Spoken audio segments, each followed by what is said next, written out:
तो नमस्कार मेरे साथियों, आप लोग कैसे हैं। मैं उम्मीद करता हूं कि आप लोग जहां भी होंगे बहुत अच्छे तरीके से होंगे, मस्त होंगे। और इसी के साथ हम लोग आज की इस क्लास में, इस लेक्चर में, इस वीडियो में देखने वाले हैं मेरे साथियों कि फ्लेमिंग का बाएं हाथ का नियम, जिसे इंग्लिश में कहा जाता है फ्लेमिंग्स लेफ्ट हैंड रूल, आखिर क्या होता है। तो अगर आप पहली बार इस यूट्यूब चैनल पे आए हैं, यानी संजीव स्टडी सेंटर परिवार में पहला बार आप आए हैं, तो इस फैमिली परिवार में जुड़ने के लिए, इस फैमिली का एक हिस्सा बनने के लिए चैनल को सब्सक्राइब जरूर कीजिए। वीडियो को लास्ट तक देखिए।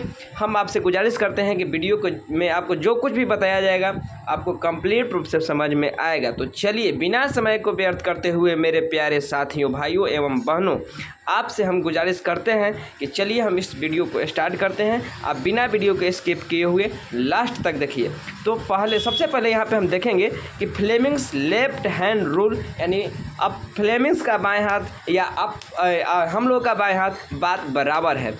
फ्लेमिंग साहब का हाथ ऐसा थोड़ी था कि जानवर का हाथ था, और हम लोग का हाथ ऐसा थोड़ी है कि अलग है। यानी फ्लेमिंग साहब का हाथ हो या हम लोग का हाथ हो, बस जो नियम का फ्लेमिंग साहब दिए थे वही नियम को अपने हाथ पर अप्लाई कीजिए और समझिए क्या कि फ्लेमिंग्स लेफ्ट हैंड रूल क्या होता है। Fleming's left hand rule basically दिया गया था 3 क्वांटिटी के बीच में, यानी 3 राशि के बीच में आपको कुछ फाइंड करने के लिए, कुछ ज्ञात करने के लिए बेसिकली दिया गया था। फ्लेमिंग का बाएं हाथ का नियम बल के दिशा ज्ञात करने के लिए, बल यानी कि फोर्स, किसका मेरे दोस्त, बल यानी कि फोर्स का दिशा ज्ञात करने के लिए, इसका किसका फोर्स, जिसे कि बल कहते हैं।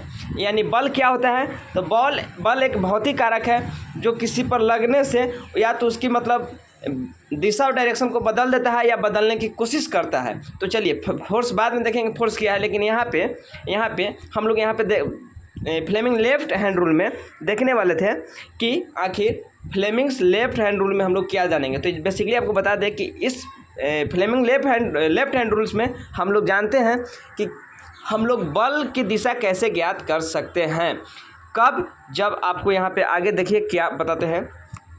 आप यहाँ पे अपनी स्क्रीन पर देख पा रहे होंगे कि क्या देख पा रहे हैं कि फ्लेमिंग के बाएं हाथ के नियम के अनुसार, बाएं हाथ के नियम के अनुसार फ्लेमिंग साहब जो वैज्ञानिक थे, जो साइंटिस्ट थे, उन्होंने बताया कि हम बाएं हाथ के 3 उंगली कहने का सेंस होता है।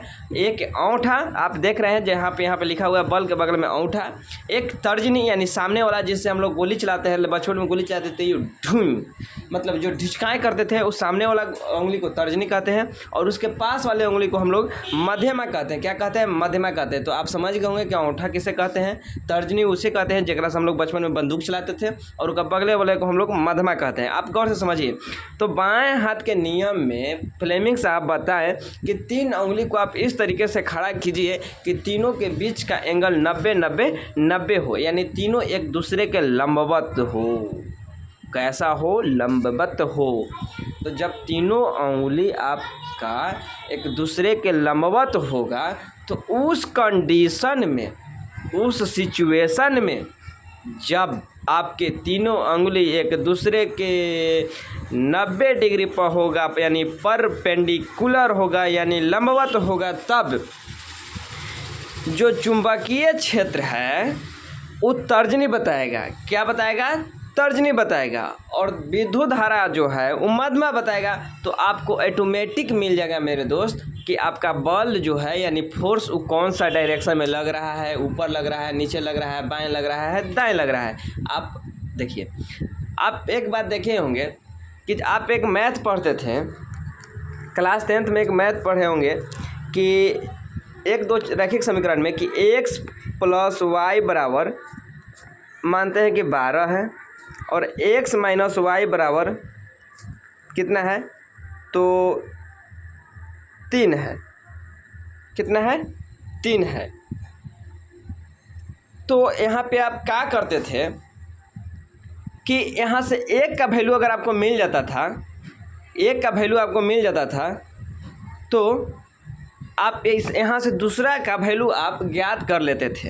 कहने का सेंस है कि अगर आपको 1 का वैल्यू मिल जाता था, जैसे कि मानते एक सिंपल सा लेके बताते हैं, x + y बराबर 8 और x - y बराबर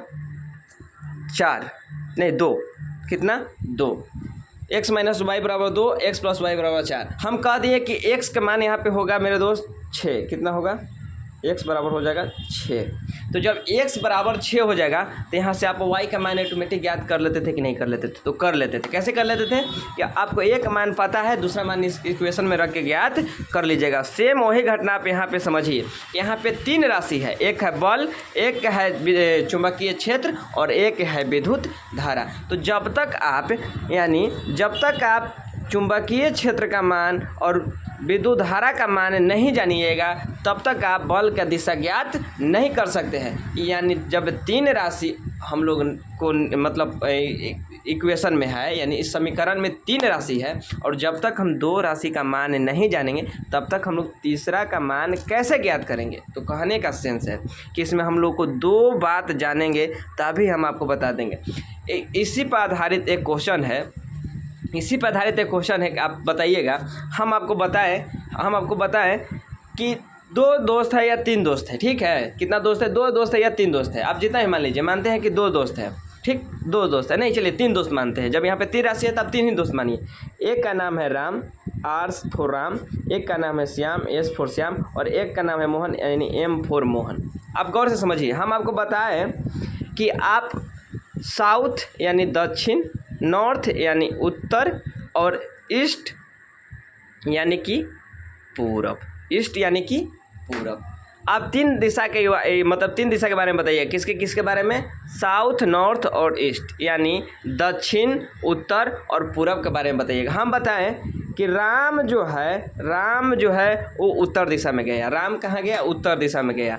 मोहन जो है वो पूरब दिशा में गया। तो आप बताइए श्याम कौन से दिशा में गया। तो श्याम को नहीं कह दीजिएगा कि श्याम साउथ दिशा में गया। कैसे बता दिए कि हम 2 के बारे में आपको बता दिए थे कि राम जो है नॉर्थ में गया, मोहन जो है ईस्ट में गया। तो बताइए श्याम किधर गया, तो श्याम साउथ में गया, यानी श्याम किधर गया, श्याम नॉर्थ में गया, यानी श्याम उत्तर में गया। कहने का सेंस है, कुछ भी हो, कहने का सेंस है कि यहाँ से आप 2 जब राशि जान जाइएगा तो तीसरा का मान बता दीजिएगा कि वो कहाँ गया। कैसे बता दीजिएगा, उसके हेल्प से बता दीजिएगा। यानी जब 3 राशि हम लोग को ज्ञात करना होता है और उसमें से 2 राशि का मान जान जाते हैं तो तीसरा को खुद हम लोग जान जाते हैं।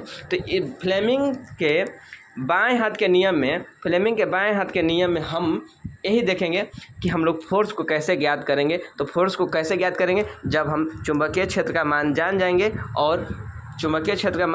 और विद्युत धारा का मान जान जाएंगे। तो यहाँ पे आप देखिए कि हम लोग को यहाँ पे क्या है, यहाँ पे सबसे पहले है कि फ्लेमिंग बाएं हाथ का जो प्रयोग है वो बाल नहीं, बल के दिशा ज्ञात करने के लिए किसका, यहाँ पे बाल नहीं होगा, बल का, यानी बल के दिशा ज्ञात करने के लिए प्रयोग करते हैं। और साथ ही यहाँ पे लिख दिया कि फ्लेमिंग बाएं हाथ के नियम के अनुसार हम बाल, फिर यहाँ पे भी लिख दिया है, यहाँ पे बल होगा, क्या होगा, बल। तो बल के दिशा तभी बता सकते हैं, अभी आपको बताया कि बल के दिशा हम लोग कब बता सकते हैं, जब अन्य 2 का मालूम दिशा होगा, यानी विद्युत धारा और चुंबकीय क्षेत्र का मान हम लोग को मालूम होगा, तभी हम लोग बल के दिशा को ज्ञात कर सकते हैं। यानी अन्य 2 कहने का मतलब है मेरे दोस्त कि विद्युत धारा का दिशा हम लोग तभी बता सकते हैं जब चुंबकीय क्षेत्र की दिशा और विद्युत धारा की दिशा ज्ञात होगा, तब हम लोग यहाँ पे बल की दिशा ज्ञात कर सकते हैं। यानी कहने का सेंस है कि हम लोग जब चुंबकीय क्षेत्र का मान और विद्युत धारा का मान जानेंगे कि कौन से डायरेक्शन में चुंबकीय क्षेत्र है, कौन सा डायरेक्शन में विद्युत धारा है, तब हम वहाँ से कैलकुलेट क्या करेंगे, तीनों उंगली को खड़ा करेंगे और देखेंगे जोन जन्य पट्टी में है जाएगा, अन्य पट्टी में है घुमाएंगे, ऑटोमेटिक को पता चल जाएगा कि बल करने में जा रहा है। कहने का सेंस अभी आपको बताया राम श्याम मोहन पे, वैसे ही कि जब 2 गो अन्य पट्टी, मतलब एगो उत्तर में गया, एगो दक्षिण में गया, तो जाहिर सी बात है कि वो पूरब में गया। वैसे ही आप जब उंगली को अपना तीनों खड़ा कीजिएगा, क्वेश्चन बनाना बहुत आसान है, जैसे कहे तैसे अपना उंगली को खड़ा कर दीजिए और जो को बतेबे करेगा बल के दिशा ऑटोमेटिक निकल जाएगा कि बल करने है। जैसे कि देखिए, अगर मैग्नेटिक फील्ड इस डायरेक्शन में है, किधर, 1 मिनट, जब मैग्नेटिक फील्ड आपको इस दिशा में है, करंट जो है वो आपके फेस पे आ रहा है, करंट किधर आ रहा है, आपके फेस पे आ रहा है, यानी आपके सामने आ रहा है, तो फोर्स ऊपर की ओर जाएगा, तो यहाँ से आप तीनों उंगली को अपना खड़ा कीजिएगा। अब बारी बारी से क्वेश्चन बनाते रहिएगा, क्योंकि इससे क्वेश्चन बहुत आसान होगा। आपके पास तो प्रैक्टिकल है, तीनों उंगली आपके पास है ही, तीनों उंगली को जैसे कहेगा वैसे खड़ा करके अब आराम से क्वेश्चन को सॉल्व कर सकते हैं, किसी प्रकार का कोई दिक्कत नहीं होगा मेरे दोस्त। तो मैं उम्मीद करता हूँ कि आप इस क्वेश्चन से क्या समझे, समझे, तो आप फ्लेमिंग के बाएं हाथ के नियम के अनुसार समझें कि हम लोग इसमें बल की दिशा को ज्ञात कर सकते हैं। कैसे ज्ञात कर सकते हैं? जब हमको मैग्नेटिक फील्ड यानी चुंबकीय क्षेत्र का मान मालूम होगा, यानी चुंबकीय क्षेत्र की दिशा ज्ञात कर हम लोग को पता होगा कि कौन सा क्षेत्र में चुंबकीय क्षेत्र है, यानी बाएं दाएं ऊपर नीचे, और करंट यानी विद्युत धारा किस दिशा में बह रही है, यानी बाएं दाएं ऊपर नीचे, तो आप आराम से यहाँ से बता सकते हैं कि आखिर फोर्स कौन से डायरेक्शन में लगेगा। तो चलिए मेरे दोस्त, मैं उम्मीद करता हूँ कि आपको समझ में आ गया होगा। तब आज के लिए इतना ही रखते हैं, मिलते हैं नेक्स्ट वीडियो में। अगर आपको वीडियो सच में अच्छा लगा है तो वीडियो को लाइक, चैनल को सब्सक्राइब जरूर कीजिएगा मेरे दोस्त। आपके एक चैनल के सब्सक्राइब से हमें काफ़ी मोटिवेट मिलता है। तो चलिए आप चैनल को जरूर सब्सक्राइब कीजिए, वीडियो को लाइक जरूर कीजिए। चलिए मिलते हैं नेक्स्ट वीडियो में, तब तक के लिए बाय, थैंक यू मेरे दोस्त, जय हिंद।